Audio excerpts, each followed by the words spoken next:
नमस्कार, बिहार के number 1 debate show में आपका बहुत बहुत स्वागत है। मैं हूं आपके साथ शिप्रा झा। देखिए, करीब 8 दिन पहले पहली बार बीजेपी के किसी नेता को गृह मंत्री बनाया गया। गृह मंत्री बनते ही नीतीश कुमार की अगुवाई में सम्राट चौधरी ने अपना इरादा भी जता दिया। अपराधियों की लिस्ट बन चुकी है, माफियाओं के नाम मंगा लिए गए हैं। माफिया कोई भी हो, बचेगा नहीं। बिहार में बालू माफिया, शराब माफिया या फिर लूट अपहरण के ठेकेदार, सबके सफाई के लिए एनडीए सरकार है तैयार। तो कैसी है ये तैयारी और कैसे होगा माफियाओं का इलाज, इस पर ही आज हम डिबेट करने वाले हैं। इस पर होगी बहस।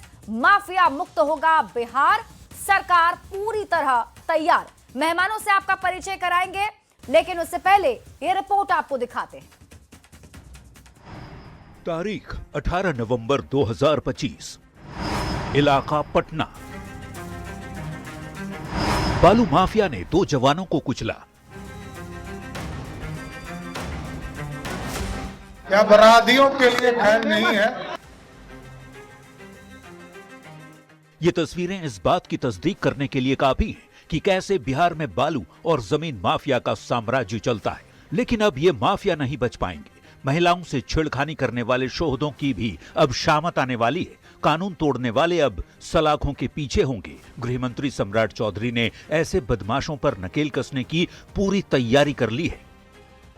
और जो सबसे महत्वपूर्ण चीज है, मैंने निर्देश किया है बिहार की पुलिस को, किसी भी कॉलेज हो, कोई भी विद्यालय हो, स्कूल हो, जहां पर भी छेड़खानी करने वाले लोग हो, उसको तुरंत पकड़कर जेल के अंदर डालना है। उसको छोड़ा नहीं जा सकता। और मैं स्पष्ट तौर पर कहता हूं कि अपराधी को बचाया नहीं जा सकता। और ऑर्गेनाइज क्राइम बिहार में नीतीश जी के राज्य में नहीं हो। बिहार में अब यूपी मॉडल की तर्ज पर अपराधियों को ऊपर भेजने की भी तैयारी शुरू हो गई है। नई सरकार अपराधियों को बख्शने के मूड में नहीं है। अगर आपको यकीन ना हो रहा हो तो सुन लीजिए मंत्री दिलीप जायसवाल का ये बयान। चिंता नहीं कीजिए, कानून का राज है और एक भी अपराधी बचने वाला नहीं। और एक एक अपराधी अब जो है चुन चुन कर या तो जेल जाएंगे, और अगर अवैध हथियार के साथ, पुलिस के साथ या कानून के साथ खिलवाड़ करने का प्रयास करेंगे तो जैसा कि आपने सुना ही है कि उसको ऊपर भी जाने का मौका मिलेगा। बिहार में नई सरकार में माफिया, अपराधियों और शोहदों की खैर नहीं है। गृह मंत्री सम्राट चौधरी ने यूपी के सीएम योगी वाला एक्शन प्लान तैयार कर लिया है। जमीन माफिया, शराब माफिया और बालू माफियाओं के साथ ही महिलाओं की सुरक्षा से खिलवाड़ करने वालों को अब कड़ी सजा देने की तैयारी में सरकार है। न्यूज़ 18 के लिए पटना से धर्मेंद्र कुमार की रिपोर्ट। तो बिहार की नई सरकार का ये नया अंदाज है। जैसा कि हमने आपको बताया कि माफियाओं की लिस्ट बन गई है, तो अब सवाल कई सारे हैं जो आज इस डिबेट में हम पूछने जा रहे हैं। जल्दी से आपको वो सवाल बताते हैं। सबसे पहला सवाल जो हमारा रहेगा, माफिया की सूची बन गई, कार्रवाई कब? सवाल नंबर 2, शराब बालू माफिया को लेकर क्या है प्लान? सवाल नंबर 3, माफिया से निपटने के लिए पुलिस कितनी तैयार? सवाल नंबर 4, बिहार में यूपी का योगी मॉडल लागू होगा? सवाल नंबर 5, अपराधियों के खात्मे के लिए डेडलाइन क्या? और आज हमारे साथ इस बहस का हिस्सा बन रहे हैं। मेहमानों से आपका परिचय कराते हैं। सत्ता पक्ष से हमारे साथ बीजेपी से मनीष पांडे जी जुड़े हैं, तो वहीं विपक्ष से कांग्रेस के राजीव मेहता जी हमारे साथ जुड़े हैं, और आरजेडी से चितरंजन गगन जी हमारे साथ जुड़ेंगे। इसके अलावा वरिष्ठ पत्रकार के तौर पर अभिरंजन कुमार जी हमारे साथ जुड़े हैं, और श्री राम सेना के अध्यक्ष यश राज सिंह जी इस डिबेट का हिस्सा हैं। बहुत बहुत स्वागत है आप सभी का। और शुरुआत सबसे पहले कांग्रेस के प्रवक्ता राजीव जी के साथ करते हुए। राजीव जी, जिस वक्त आप लोगों की समीक्षा बैठक हो रही थी और उसमें हार का ठिकरा एक दूसरे के सिर दिया जा रहा था, या यूं कहें कि बहसबाजी चल रही थी, उस वक्त बिहार में बनी एनडीए की नई सरकार माफियाओं के इलाज के लिए प्लान बना रही थी, सूची तैयार कर रही थी। वैसे आपके समीक्षा बैठक पर हम बाद में अलग से बहस करेंगे, लेकिन बिहार में एक मजबूत विपक्ष होने के नाते आप बिहार सरकार के इस इरादे को कितनी दाद देंगे? देखिए, ऑब्वियस सी बात है। मैं पहले बताना चाहता हूं कि माफियाओं पे कार्रवाई होनी चाहिए, लेकिन माफियाओं के नाम पर जो पूरे बिहार में दिख रहा है कि गरीबों की झोंकी झोपड़ी को उजाड़ा जा रहा है, उनके घर को उजाड़ा जा रहा है अतिक्रमण के नाम पे और माफिया बताकर, तो इसका भी होना चाहिए कि कहीं बदले की राजनीति तो ये लोग नहीं कर रहे हैं। इस पे भी बहुत ज्यादा ध्यान देने की जरूरत है, क्योंकि जिस तरीके से देखा जा रहा है कि आपने बोला है सबका साथ सबका विकास, तो किसी का घर को उजाड़ कर या किसी के घर को कबाड़ कर या किसी को ये बताकर कि ये माफिया है और वो प्रूवन नहीं है, जिसको कोर्ट ने कभी गिल्टी नहीं साबित किया है, और वो उसमें सिर्फ उनका नाम आना और आप उसको जाकर सत्ता पक्ष में एक सत्ता का इतना हनक हो जाना कि मुझे ये करके दिखाना है, तो ये यूपी की तरह नहीं है, ये बिहार है। और बिहार में जो लोग होते हैं बहुत संयम में रहते हैं, और मुझे उपेक्षा है और मुझे सम्राट चौधरी से आशा भी है कि वो ऐसी कोई राजनीति नहीं करेंगे जिसमें बिहार की जनता हताश हो और माफियाओं के नाम पे मतलब गरीबों को घर उजाड़ा जाए, उनका बुलडोजर से घर तोड़ा जाए। नहीं, जो घर उजाड़े जा रहे हैं सर, वो तो आदेश के तहत हो रहा है और उसमें इंक्रोचमेंट का वो पूरा मामला है, अवैध अतिक्रमण का मामला है। लेकिन जो लिस्ट तैयार हुई है वो ये कह रहे हैं कि जो लिस्ट हमने तैयार की है अपराधियों की, उस पर कार्रवाई होगी, अगर वो सरेंडर नहीं करते हैं तो उनके घर पर भी कार्रवाई होगी। देखिए, मैं आपको स्पष्ट बताता हूं कि मैं पटना में ही रहता हूं और कई दशक से पटना में ही हूं। पटना में नगर निगम का क्या हाल है और नगर निगम क्या कर रही है, ये मेरे से या तो यहाँ बैठे प्रवक्ताओं से नहीं छिपा हुआ है। नगर निगम में जिस तरीके से भ्रष्टाचार है और आए दिन अतिक्रमण के नाम पे गरीबों नहीं, तो माफियाओं के इलाज के लिए जो सरकार जिस ताकत के साथ या जिस तरीके से आक्रामक है, जो बयानों में भी दिख रहा है, उसको आप कैसे देखते हैं? आप मुझे एक बात बताइए, अभी से पहले जो सरकार थी वो नीतीश कुमार की ही थी, जहां पे सम्राट चौधरी ही मुख्यमंत्री थे। उस समय भी पटना में दौरा दौरा कर गोली चलाया गया, उस समय में भी एडीजी लॉ एंड ऑर्डर के सामने ही गोली चलाया गया। तो इसको आप कैसे देखेंगे? सरकार तो जवाब देती हूँ मनीष जी से। ठीक है राजीव जी, मनीष जी जल्दी से जवाब दीजिएगा। वो कह रहे हैं कि सरकार पहले से भी तो आपकी ही थी, तब भी ऐसे ही माफियाओं का राज था। मनीष जी, देखिए, लगता है कि हमारे विपक्ष के मित्र बहुत कंफ्यूज्ड हैं और पहले इन्होंने झोपड़ी टूट रहे हैं, बात हो रही है माफियाओं की, तो ये अपना एजेंडा इसमें आज के डिबेट में डालने की कोशिश कर रहे हैं। झोपड़ी टूट रहे हैं, झोपड़ी से बात नहीं बनी तो सीधे आ गए कहाँ, तो सीधे नगर निगम में भ्रष्टाचार है। भाई मुद्दे पर बात कीजिए ना। आप विपक्ष में हैं, बिहार की जनता ने आपकी दुर्दशा तो कर ही दी है 6 सीट पर लाकर। तो आप ये बताइए कि सरकार ने जो प्लान बनाया है माफिया को खत्म करने का, उस पर जो कार्रवाई की जा रही है, डीजीपी के साथ लगातार बैठक हो रहे हैं, जिन 400 लोगों के नाम आदेश मांगे जा रहे हैं कोर्ट से, जिसमें 40 लोगों की अनुमति भी मिली है, यह जो कार्रवाई चल रही है, आपको तो यह बताना चाहिए कि आप कितना सरकार के साथ है, कितना सरकार को सहयोग करने वाले हैं।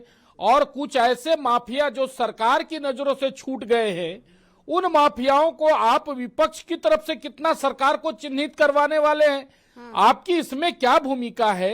इस पर चर्चा करने की बजाय ये जो है झोपड़ी टूट रहे हैं, नगर निगम में भ्रष्टाचार है, भाई ऐसे नहीं चलता है। आपको अगर विपक्ष का मैंडेट दिया गया है तो आप सार्थक विपक्ष की भूमिका में आइए। अगर वाकई चाहते हैं कि बिहार से माफिया राज, गुंडा राज, ये जो भ्रष्टाचारी है, ये जो अपराधी है, यह जड़ से उखड़ जाए, तो आपको सरकार को सहयोग करना पड़ेगा। और कुछ ऐसे लोग जो सरकार की नजर से किसी कारण से, लेकिन मुझे ये बताइए कि इतनी चेतावनी तो आप लोग दे ही रहे हैं, बयान भी दिया जा रहा है और वो हम समझ रहे हैं कि चलिए सरकार जो है एक्शन में दिख रही है, लेकिन ये जो बादल गरज रहे हैं वो बरसेंगे कब? कार्रवाई कब तक होगी? देखिए, आपको पता है कि बादल जो गरजते हैं वह जब उस पर दबाव बढ़ता है बादल पे, तभी बारिश जो है होती है। समय आता है, मौसम अनुकूल होता है तो सब कुछ काम होता है। आप चिंता न करें, बादलों ने बरसने की तैयारी कर रखी है। अच्छा। और जैसे ही बरसने का समय आएगा, वह बरसात भी जो है दोनों तरह की बूंदें गिरेंगी।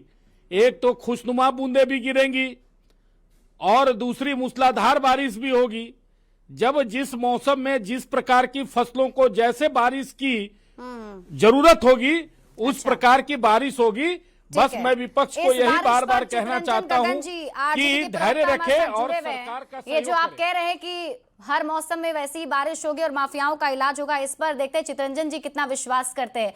चितरंजन जी, क्या लगता है ये जो सरकार आक्रामक रवैये से माफियाओं के इलाज की बात कह रही है, कितना दम दिख रहा है आप लोगों को इसमें? शिप्रा जी, सबसे बड़ी बात यह है हाँ। कि इसके पहले भी एनडीए की सरकार थी और आज अगर माफिया है, अपराध कर्मी है, इस रूप में बड़ी लिस्ट तैयार हो रही है बिहार में माफियाओं की, अपराधियों की, तो इसका मतलब है कि इसके पहले जो पूर्ववर्ती गृह मंत्री थे ये उनसे संभल नहीं रहा था और उनके डिवीजन में अपराध कर्मियों का, माफियाओं का मनोबल बढ़ा, उनका साम्राज्य स्थापित हुआ। अगर वे सक्षम रहते तो शायद आज माननीय सम्राट चौधरी जी, जिनको गृह विभाग मिला है, इन्हें इसकी जरूरत भी नहीं पड़ती। अच्छा मनीष जी, ये सीधा सवाल आप पर ही है कि आप लोग अगर पहले से ही ये सब कुछ किए हुए थे तो आप ये सूची बनाने की जरूरत ही नहीं पड़ती। अब भाई मैंने कहा ना कि देखिए ये अभी भी बाज नहीं आ रहे हैं, मतलब कह रहे हैं कि जरस्सी जल गई, ऐठन अभी तक नहीं गया। अभी अभी मैंने कहा कि विपक्ष को सार्थक भूमिका में आना चाहिए और ये अभी भी नुक्ताचीनी की बात कर रहे हैं। भाई ऐसा है कि भयमुक्त वातावरण में जो चुनाव हुए, एक बूथ पर भी पुनर्मतदान करने की जरूरत नहीं पड़ी, एक जगह से भी हिंसा की खबर नहीं आई चुनाव के दिन। यह ऐसे हो गया क्या?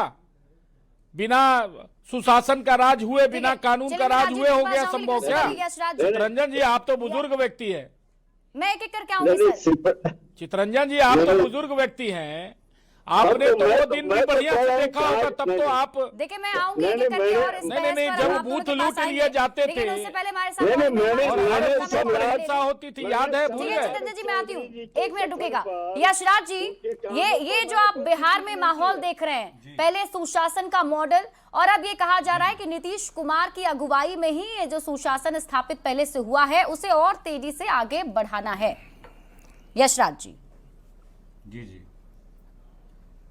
जी, सबसे पहले तो हम लोगों को ये जानकारी होनी चाहिए कि जो भी डेवलपमेंट हुआ ये एनडीए की गवर्नमेंट में, जो नीतीश कुमार जी की सरकार में पिछले 15-20 साल में हम लोग देख पा रहे हैं, वो बिहार पहले कभी नहीं देख पाया था।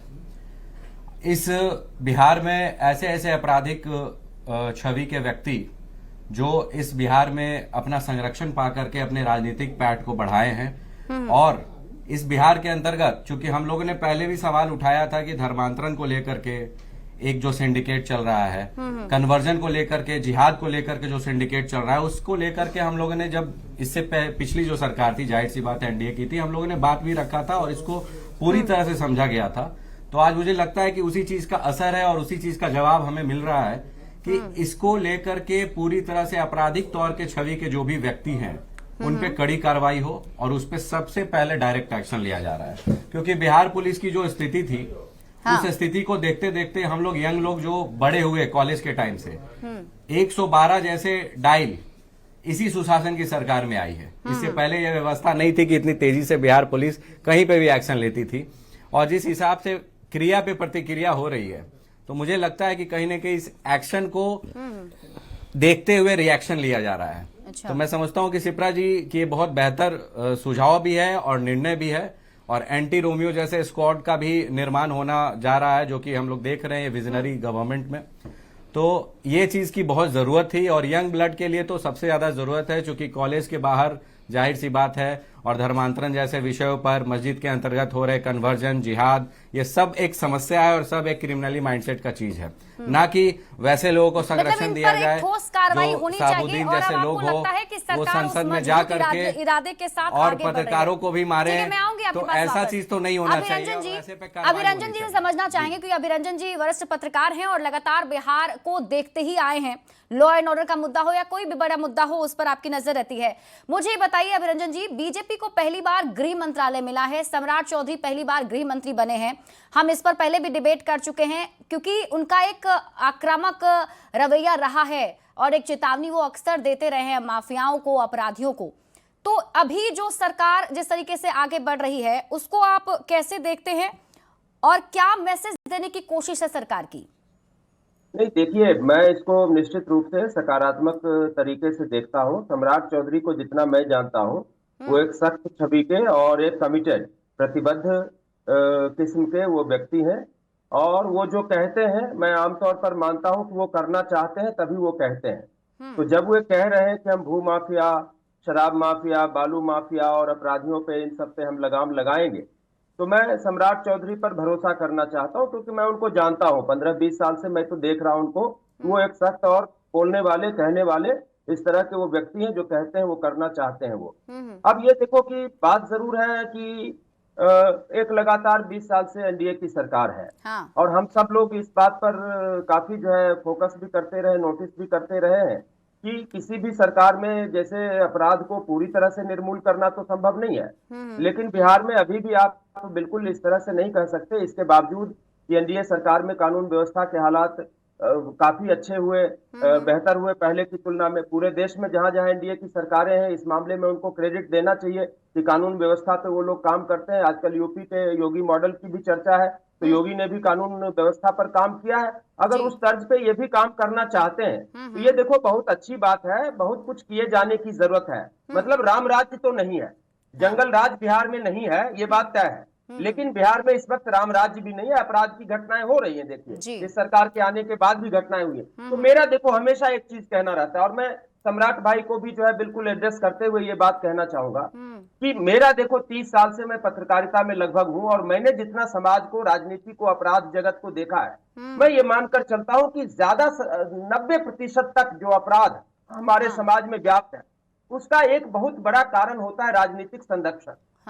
अच्छा, राजनीतिक संरक्षण देखिए दो तरीके से होता है। एक तो स्वयं अपराधी कई हैं जो राजनीति में आ गए, सांसद, विधायक, मंत्री, संतरी बन जाते हैं, अब वो ऑटोमेटिकली संरक्षित हो जाते हैं, माननीय कहलाने लगते हैं। एक वो होते हैं, उनके नीचे 100, 200, 500 गुर्गे काम करते हैं। अब आप उनको कुछ कह भी नहीं सकते, और उनको जो गुर्गे नीचे काम कर रहे हैं उनको लगता है भैया भाई विधायक, सांसद, मंत्री तो अब डर काहे का, वो अपना खुला खेल खेलते हैं, जिसके कारण समाज में अपराध होता है। और दूसरा ये होता है कि अपराधी हैं जो स्वयं राजनीति में नहीं आए हैं, लेकिन वो राजनीतिज्ञों द्वारा कहीं ना कहीं आप लिंक जोड़ेंगे तो वो संरक्षित मिलेंगे। तो मेरा ये कहना है कि राजनीति द्वारा संरक्षित अपराधी और राजनीति में जो आपराधिक तत्व हैं, यदि इन पर भी ईमानदारी से कार्रवाई की जाएगी तो मैं गारंटी दे सकता हूं कि बिहार में 90% तक हत्याएं, बलात्कार, अपहरण, जमीन ठीक है, चलिए मनीष जी से जवाब लेंगे। पाबंदी लगाई जा सकती है। बीजेपी प्रवक्ता मनीष जी हमारे साथ हैं। मनीष जी देखिए, ये भी कहा जा रहा है जैसे कि हालांकि आप लोग लगातार कह रहे हैं कि संरक्षित अपराध बिहार में, ऑर्गेनाइज्ड क्राइम बिहार में जो है अब नहीं होता है, और जो हो भी रहा है उस पर आप नकेल कसेंगे। लेकिन सर ये भी सच्चाई है कि हमने आए दिन देखा है जब भी पुलिस किसी शराब माफिया से या बालू माफिया के खिलाफ कार्रवाई करने जाती है तो उन पर ही हमला हो जाता है, आपके पुलिस जवान ही घायल हो जाते हैं। तो ये तैयारी जब अगर रहेगी तो कैसे पुलिस लड़ सकेगी बालू माफिया और शराब माफिया से? नहीं, बिल्कुल आपने बिल्कुल सही सवाल किया है और ऐसा देखने को भी मिला है। यह चिंता का विषय है। देखिए होता क्या है कि पुलिस या कोई भी सरकारी तंत्र किसके लिए काम करता है? जी ये पूरा तंत्र जो है, सरकार किसके लिए काम करती है? सरकार जनता के लिए काम करती है।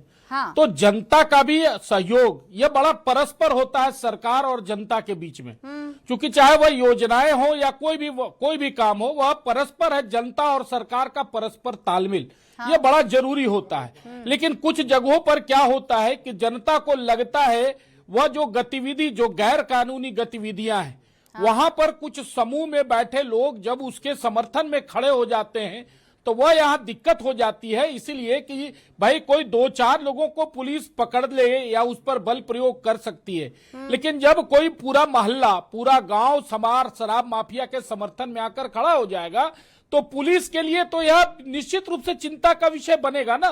पुलिस गोली तो चला नहीं सकती, जंगल राज तो है नहीं, पुलिस जबरदस्ती बल प्रयोग तो कर नहीं सकती। वो जो पूरा पुलिस पिट मैं उसी विषय पर आ रहा हूँ। मैं देखिए, मैंने जो मैंने व्यावहारिक समस्या जो थी शिप्रा जी, मैंने उसका जिक्र किया है। अब क्या है कि उसको हम कैसे उसका निपटारा कर सके, ऐसे गांवों को चिन्हित करना, ऐसे व्यक्तियों को चिन्हित करना, उनके ऊपर स्पाई लगाना जो ऐसा काम करते हैं और उनके ऊपर कार्रवाई करना। देखिए अभी हमारे चितरंजन गगन जी कह रहे थे, मैं उनका बड़ा सम्मान करता हूं। देखिए हर सरकार का हर टेन्योर में 15 में प्रधानमंत्री जी ने कसमें खाई कि 19 तक पूरे देश में को हम हर घर बिजली पहुंचा देंगे। एक मिशन मोड में काम हुआ। उसी प्रकार से पिछली सरकारें भी एक मिशन मोड में प्रायोरिटी के आधार पर काम कर रही थी। इस बार हमारी पहली प्रायोरिटी जो है वह है अपराध पर नियंत्रण करना। आज उस पर काम हो रहा है। इसलिए मैंने कहा कि वह जो 400 लिस्टें जो चिन्हित थे वो कोई एक दिन में थोड़ी हो गए, पिछली सरकार से ही उस पर कार्रवाई चल रही है। उस पर काम हो रहा है, थाने को निर्देश दिए जा रहे हैं, बालू माफियाओं पर काम। लेकिन अब क्या है कि अब एक पूरी तरीके से चाहे ड्रग्स की बात हो या साइबर क्राइम्स की बात हो या माफियाओं की बात हो, उस पर एक योजनाबद्ध तरीके से काम करना और लिमिटेड टाइम में उनके ऊपर एक्शन करना, यह सरकार की प्राथमिकता है। राजीव जी के पास जाती हूँ मैं। राजीव जी बहुत देर से कुछ कहना चाह रहे थे। जी राजीव जी। शिप्रा जी, मैं ये बहुत अच्छी बात है, मैं आपको बधाई देता हूं कि आपने इस टॉपिक को दिया। इन्होंने यहाँ बैठे हुए लोगों ने खुद माना कि नीतीश जी के 20 साल के शासन में बालू माफिया और दारू माफिया जैसे लोग पनपे हैं और उन्होंने क्राइम को दिया है। दारू बंदी जो हुआ है वो नीतीश जी के शासन में हुआ है। और ये जो बालू की बात कर रहे हैं, जो टेंडरिंग सिस्टम का जो काम हुआ था, वो सुशील मोदी अब इस दुनिया में नहीं है, भाजपा के, उन्होंने ही किया था। तो ये अपने ऊपर ही उंगली उठा रहे हैं और ये बात घुमाकर जंगल राज की तरफ ले जा रहे हैं। कितने खनन का जो व्यापार हो रहा है और जो राजस्थान से आकर लोग यहाँ पे टेंडर ले रहे हैं और जो भाजपा के ही बैठे हुए काफी सारे वर्कर कार्यकर्ता जिन्होंने ये टेंडर ले रखा है, जो काम कर रहे हैं। बालू माफिया आज के डेट में कौन है? भाजपा से जुड़े हुए लोग हैं। तो इनसे ये भी पूछा जाए कि ये जो कार्रवाई करेंगे आप सार्थक विपक्ष की भूमिका में आइए ना। एक मिनट, अब मैं जो बता रहा हूँ वो आप सार्थक भूमिका में आइए। मनीष जी, दिक्कत क्या है ना कि आप जब बोलते हैं तो मैं आपको डिस्टर्ब नहीं करता। आप मेरी बात सुन लीजिए, उसके बाद काउंटर सवाल कीजिए, मैं उसका जवाब दूंगा। मैंने आपको पॉइंट दिया है बोलने का। मैं बता रहा हूं आपको कि ये जो आपने बालू माफिया की बात की, ये टेंडर सिस्टम जो है नीतीश कुमार और भाजपा के एरा में ही हुआ है और राजस्थान से काफी लोग आकर यहाँ पे टेंडर लिए हैं और कुछ भाजपा के लोग ही इसमें हैं जो मोस्टली आप मानकर चलिए कि जो आपके बड़े बड़े टेंडर बालू का ले रखे हैं। तो आप अपने ऊपर ही उंगली उठा रहे हैं। दूसरी बात दारू की, आप उनको चिन्हित कीजिए ना, नाम दीजिए ना राजीव भाई। ऐसे हवा में मत खेलिए ना। मैंने क्या कहा अभी कुछ देर पहले, भाई देखिए मैंने क्या कहा कि आप एक बेहतर विपक्ष की भूमिका में आते हुए जो नहीं, आप चिन्हित कीजिए ना, आप चिन्हित कीजिए। आप राज्यपाल को उनका नाम दीजिए। अगर सरकार नहीं उनके ऊपर कार्रवाई करिए तो आप राज्यपाल को दीजिए। मैं आपका जवाब दे रहा हूं। मैं चिन्हित करके बता रहा हूं कि आपके पास जब ये डेटा आ जाता है कि ये अपराधी हैं, तो बालू माफिया में कौन आपके पार्टी से जुड़े हैं और कौन लोगों को टेंडर हुआ है, ये भी आपके पास रिकॉर्ड में होगा। आप गृह मंत्री हैं, गृह मंत्री को अरे हमारे पास नहीं है, आप दीजिए ना। यही देखिए, यही प्रोपेगेंडा डिबेट पर बैठ के राजीव जी मत कीजिए।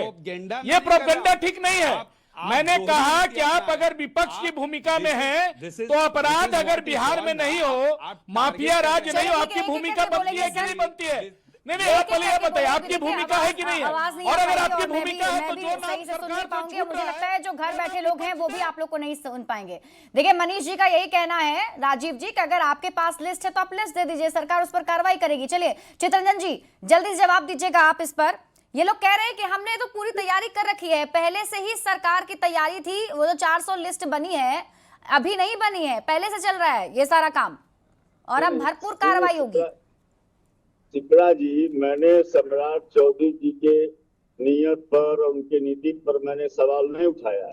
हाँ। अभी तो गृह मंत्री का जस्ट अभी 2-3 दिन पहले पदभार ग्रहण किए हैं।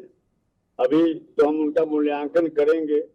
अगर अपराध पर नियंत्रण होता है तो बहुत अच्छी बात है।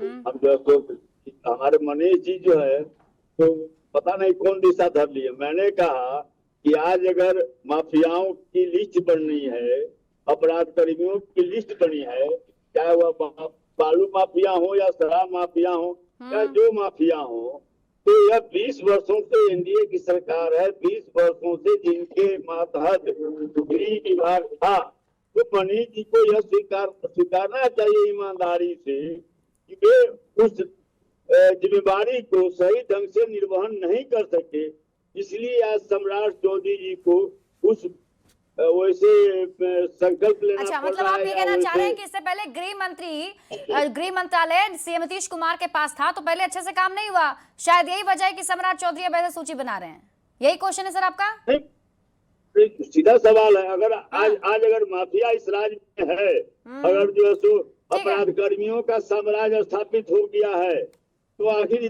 दोष किसका है? इसका मतलब कि गृह विभाग मनीष जी जल्दी से जवाब दीजिएगा, फिर मैं यशराज जी के पास जाऊंगी। हाँ मनीष जी।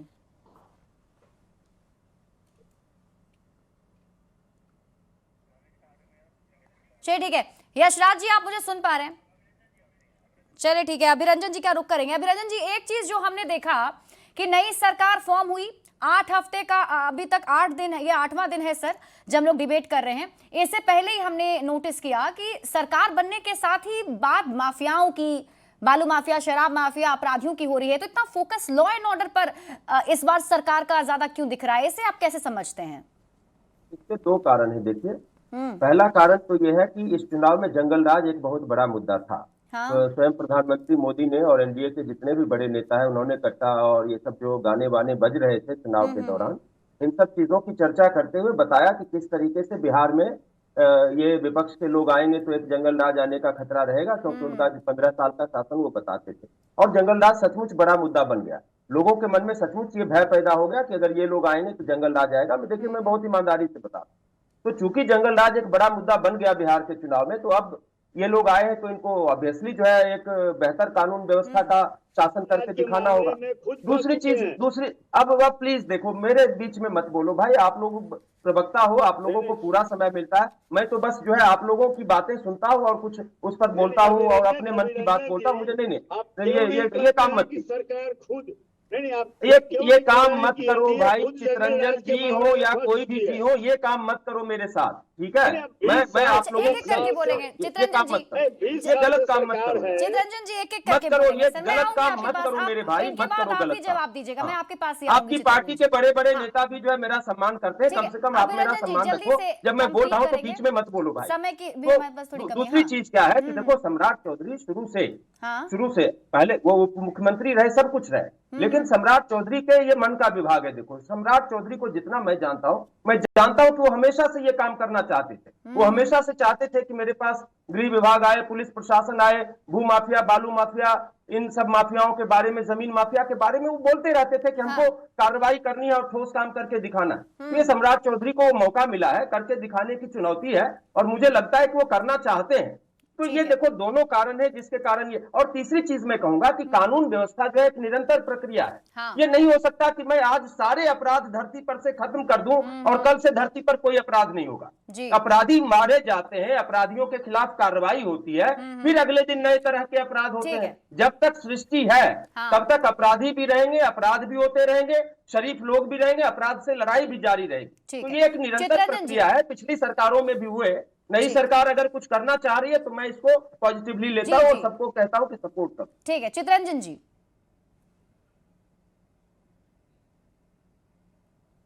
आवाज मिल रही है सर आपको मेरी? हमको बोल रही है? हाँ, अभी आप कुछ कह रहे थे।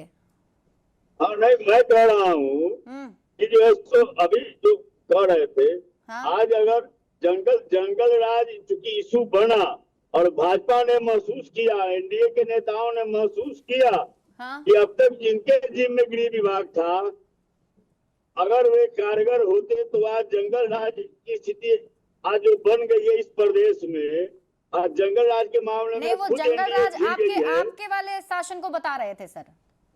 नहीं, हम बोले कि फिर तो बदलना क्यों पड़ा? फिर आज सम्राट चौधरी जी को गृह विभाग क्यों देना पड़ा? अच्छा, अगर सही रास्ते पर चल रहा था तो नीतीश जी के माध्यम से। मनीष जी, आपको तकलीफ है तो बताइए। चितरंजन जी, आपको तकलीफ है? सम्राट चौधरी जी के पास अगर गृह विभाग आ गया तो आपको तकलीफ नहीं, है वो तो तकलीफ बताइए, नहीं कह रहे, वो ये कह रहे आपको हैं क्यों सही, तकलीफ है सही से चित्रंजन काम जी? नहीं हो रहा था। अरे सुनिए ना, जितना नहीं दिन से ठीक है, आप छोड़ो समाज कल को की को बातें, जानते छोड़ो हैं, कल की बातें, उससे ज्यादा दिन से छोड़ो मैं कल जानता की हूं। बातें। चित्रंजन जी, आपको क्या परेशानी है? चित्रंजन जी, अरे आप आपको क्या कहां से परेशानी कहां है? लाइन पकड़ रहे हैं? सम्राट चौधरी जी ने वर्तमान कुशल कहां वित्तीय कर रहे हैं? प्रबंधन किया वित्त आप- मंत्री के आप रूप जित- में। अब अगर गृह मंत्रालय उनको दिया गया है, आपको क्यों पेट में दर्द हो रहा है? आप बता नहीं सकते हैं मनीष क्या? जी, आप उनका अरे सवाल नहीं कहां समझ आपको तो पाए। स्वागत करना चाहिए। वो ये नहीं कह रहे कि सम्राट जी से दिक्कत है, वो ये कह रहे हैं कि पहले भी तो आप लोगों के पास ही गृह मंत्री, आपकी सरकार ही थी और गृह मंत्रालय सीएम नीतीश कुमार के मैं पास कह था। रहा हूँ, मैंने मैं कह रहा हूँ सम्राट जी शिप्रा पर जी, सवाल मैं नहीं कह रहा हूँ उठाया। शिप्रा वो जी, कह रहे छोड़ो हैं कि कल की पहले से बातें। बेहतर काम नहीं मैं हो रहा शिप्रा जी है। कह रहा हूँ, छोड़ो कल की बातें, कल की बात पुरानी, उससे ज्यादा आप दिनों से छोड़ मैं दीजिए जानता कल की हूं। बातें। आज की नहीं, बात हो आपसे रही ज्यादा है, दिनों से मैं जानता आज हूं। की बात हो रही है। मैं कह रहा हूं चित्रंजन कि जी आज बताएंगे अगर 20 कितने वर्षों माफियाओं से का नाम देने एनडीए वाले की हैं सरकार सम्राट थी चौधरी जी को? और खुद वह जंगल चित्रंजन राज जी के मामले में बताएंगे, जीत चुकी है। राजीव मेहता जी इसीलिए बताएंगे गृह विभाग चलिए, कितने ठीक है। माफियाओं का नाम देने वाले हैं सरकार को, कितने अपराधियों का करके नाम बोलेंगे, देने आवाज वाले नहीं आएगी, हैं फिर सरकार फिर को, लोग सुन कितने नहीं पाएंगे आप सरकार लोग को। शराब माफिया, बालू माफिया, भू माफिया ठीक है, जल्दी का से नाम राजीव देने मेहता वाले जी हैं से मैं सरकार लास्ट को। कमेंट लेती हूँ क्योंकि बस समय की थोड़ी कमी है। राजीव मेहता जी, मनीष जी कह रहे हैं कि कल की बात छोड़िए, नई सरकार है, नए तेवर में है, नए गृह मंत्री हैं और माफियाओं का खात्मा होगा। देखिए, ऐसा है कि हाँ। मुझे हंसी आती है कि वोट चोरी कर कर आपने इतना जो मैंडेट लाया है और जिस तरीके से आपका मैंडेट आया है, बहुत पहले तो आप स्टेबल सरकार तो चला कर दिखाइए। पहले तो आप सभापति जो कौन होंगे आपके विधानसभा नाम के, देंगे, उसको तो राजीव देख जी। लीजिए। भू मैं तो माफिया का नाम देने तो वाले ढूंढ हैं ढूंढ आप लोग के निकाल सरकार लीजिए को। ना। गृह मंत्रालय आपके पास है, अब तो ये देखिए, आपकी जिम्मेवारी शिप्रा जी बनती है ना देखिए, कि यही आप इनका नाम चरित्र निकाल है। लीजिए। आपके यही इनका चरित्र है शिप्रा जी। चरित्र ये हमारा एक जो है भू ना, माफिया का नाम नहीं चरित्र देंगे। हमारा चलिए देखिए, बिल्कुल एक बालू ये माफिया आरोप का नाम प्रत्यारोप नहीं को आप देंगे, दूसरे पर एक करते ही अपराधी रहेंगे। का नाम नहीं देंगे। हमारे पास समय की बस कमी है, आरोप इसलिए आप लोग को मैं रोक रही हूँ। है। बहुत बहुत शुक्रिया आप सभी का हमारे साथ जुड़ने के लिए और इस डिबेट का हिस्सा बनने के लिए। लेकिन बिहार में देखिए, नई सरकार जो है वो नए अंदाज के साथ माफियाओं का, अपराधियों का इलाज करने के लिए पूरी तरीके से तैयार है और इसके लिए लिस्ट भी बनकर तैयार हो चुकी है।